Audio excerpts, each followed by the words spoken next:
بھی ایک اسٹیٹمنٹ آیا ہے، ظاہر ہے آپ کی بھی علم میں ہوگا، انہوں نے بڑے واضح الفاظ میں کہا ہے کہ چوروں کی طرح جو داخل ہونے والے ہیں وہ دہشت گرد ہیں. تو کیا وزارت دفاع نے کھل کر اعلان کر دیا ہے کہ انف از انف؟ کیونکہ جو طالبان ہیں وہ بھارت سے بڑھتے روابط جو ہیں ان کے، وہ کیا صرف سفارتی تعلقات ہیں یا پراکسی سیاست بھی ہے؟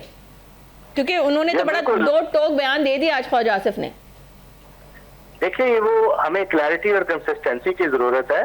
خواجہ آصف کا جو بیان ہے وہ ہمارے اضطراب کی عکاسی کرتا ہے، کیونکہ آپ دیکھیے جب آپ اپنے جوانوں کی، بچوں کی وہ جو لاشیں اٹھائیں گے، شہادتیں آپ دیکھ رہے ہیں، تو کب تک آپ برداشت کریں گے؟ اسٹریٹجک پیشنس پاکستان نے بہت دکھایا ہے افغانستان، کیونکہ ہم نہیں چاہتے تھے کہ پاکستان کوئی ایسا ایکشن کرے جس سے جو افغانستان کی پاپولیشن ہے وہ کسی مصیبت میں مبتلا ہو جائے، کیونکہ ان کے جو حکمران ہیں ان کے عزائم تو ایسے ہیں کہ وہ اپنی پاپولیشن کے لیے تو کچھ سوچتے نہیں ہیں، مگر پاکستان نے یہ سوچا. اور اس کے بعد اب میرے خیال ہے کہ بڑا کلیئرٹی کے ساتھ پاکستان بھی ظاہر ہوتا ہے اس اسٹیٹمنٹ کہ ہم نہیں چاہتے کسی قسم کا ان کے ساتھ کانفلکٹ، مگر ہم یہ بھی نہیں چاہتے کہ وہ اگر ہم پہ اٹیک کریں اور ہم چپ کر کے بیٹھے رہیں. اور اس وجہ سے میرا خیال ہے کہ ہمارا بڑا کلیئر، آپ نے دیکھا ہے کہ تجارت بھی ہم نے بند کی ہوئی ہے اور دیگر روابط بھی بند ہے.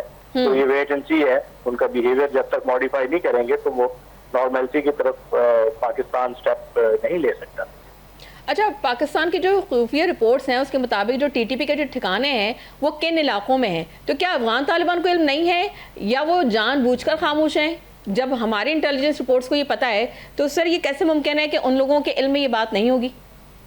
نہیں بالکل، دیکھیے وہ یہ دعویٰ کرتے ہیں کہ ان کی اجازت کے بغیر پرندہ پر نہیں مار سکتا، سارے افغانستان پہ ان کی عملداری ہے.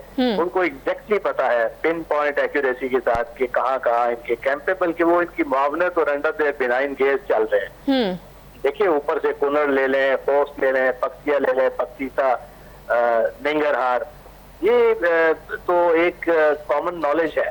اور ہم کئی مرتبہ ہماری انٹیلیجنس ایجنسیاں، ہمارے سفارتکار، اسپیشل ریپریزنٹیٹیوز ان کو یہ ایویڈنس دے چکے ہیں.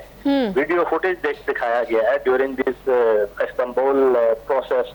یہ سارا ان کو ہمارے جو انٹیلیجنس کے ادارے ہیں ان کے جو ممبر اس میں شامل تھے ڈسکشنز میں، انہوں نے ایویڈنس دکھایا فوٹیج کے ساتھ. بالکل وہ اس پہ تو کوئی ڈکی چھپی بات نہیں ہے. بھارت کی ان کو بہرحال معاونت حاصل ہے، حاصل رہے گی جب تک مودی